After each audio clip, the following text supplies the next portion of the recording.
Hey guys, what's up? So, today I just want to give you guys my point of view on the scramble egg issue. For those of you who don't know what it is, coming this February for Extreme Forces, one of the 10 OCG imports we're getting is basically this useless trap card called Scramble Egg. And what it does is, if I remember right, if a card's destroyed, you flip this and you special summon a Sonic Chick from your hand, deck, or graveyard. So it's pretty useless. No one runs Sonic Chick because it's a bad card, and running this extra card to summon this bad card is by default also bad. Now, the problem that I've seen is a lot of Yugi tubers are just saying like, oh, Konami's terrible for doing this. Now everything's out of whack. We're never gonna get all the cards in the right time now.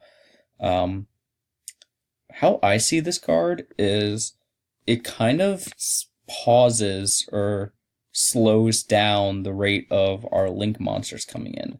And why that is kind of disappointing that we might like have to wait an extra set for Needle Fiber, Black Angel, or Jasmine. We still get 9 really good link monsters that they all help their archetype, or they're generic enough to help other archetypes in different ways. Like Cleafort Genius, it doesn't just help Cleafort, it helps any archetype that pumps out machines pretty easily enough. We're getting Isolde, which is basically a walking Rhoda. Curious, that card's just crazy. It's a walking foolish burial. It's a very good card. And most notably, of course, we're getting Heavy Metal Foe Electromite.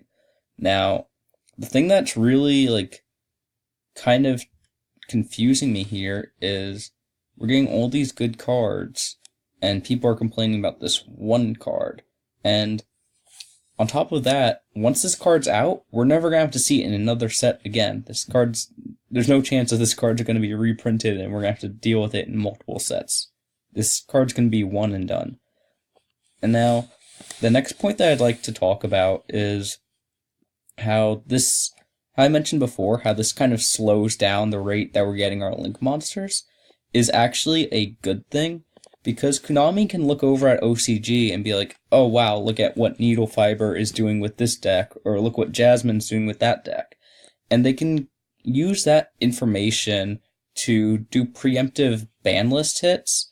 And so before that we even get like a Needle Fiber or Jasmine, Konami can stop like a very jank play from happening before we get these cards and make the format much safer for people and less like turn one jank play. Which is like, I hope that they do that, because if they just drop all these cards at random order, it's kind of gonna just all be for nothing that we get this card that's completely useless. I'm hoping that I'm right on this and that they just release this card to, 1, get it out of the way, and 2, slow down the rate that we're getting our link monsters at, and make smart banlist decisions before we get these next link monsters that are being hyped. Like, once we get Black Angel, or once we get Needle Fiber, Jasmine, those type of cards that are supposed to the meta is going to be built around these cards. But if Konami does stuff like this with Scramble Egg, and they're just slowing down the rate that we get these link monsters, they can do preemptive banlist hits and make the format better, so we don't get stuck in another spiral format where you just get this one link monster and it breaks a deck,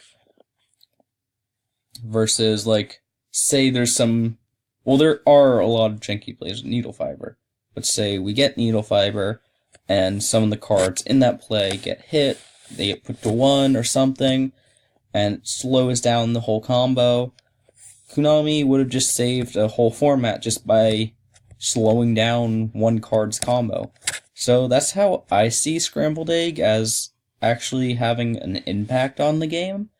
By no means am I saying this card is good, But what I'm saying is the reasoning behind putting this card in Extreme Forces is actually good.